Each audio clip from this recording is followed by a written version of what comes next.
Good morning friends, তোমরা সবাই কেমন আছো? আশা করছি ভালো আছো। আমরাও ভালো আছি। আমার নতুন একটা ব্লগে তোমাদের অনেক স্বাগত জানাই। তো আজকে ছিল সানডে, তাই উঠতে তো প্রায় সবারই লেট হয়, তো আমাদেরও তাই। আজকে উঠতে উঠতে প্রায় 7:30 বেজে গেছিলো। তারপর উঠে গিয়ে গোপালের সেবা টেবা দিয়ে নিচে গিয়ে বাসি কাজকর্ম সেরে নিলাম। নিয়ে এবারে যেটার জন্য সকালবেলা ওয়েট করে থাকি, গরম গরম চা, সেটা করে সবাই মিলে খেয়ে নিলাম।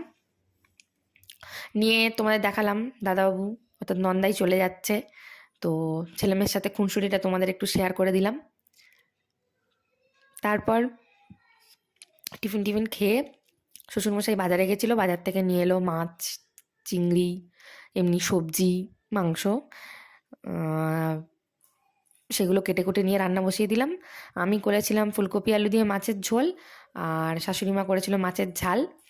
তো এইসব করে টোরে নিয়ে খাওয়া দাওয়া হলো দুপুরবেলা।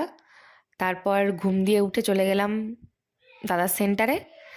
দাদার সেন্টারে গিয়ে তো হচ্ছে গল্প টল্প করলাম। তারপর দাদা একটা বেশ ফেভারিট জিনিস এনেছিল, সেটা হচ্ছে মোমো।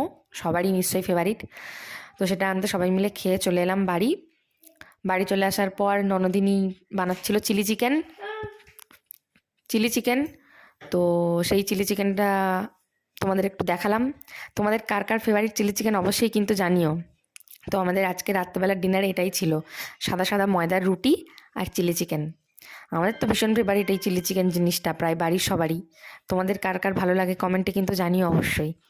তো আজকের ব্লগটা এই পর্যন্তই থাকলো। তোমরা সবাই ভালো থেকো, সুস্থ থেকো। টাটা সবাইকে।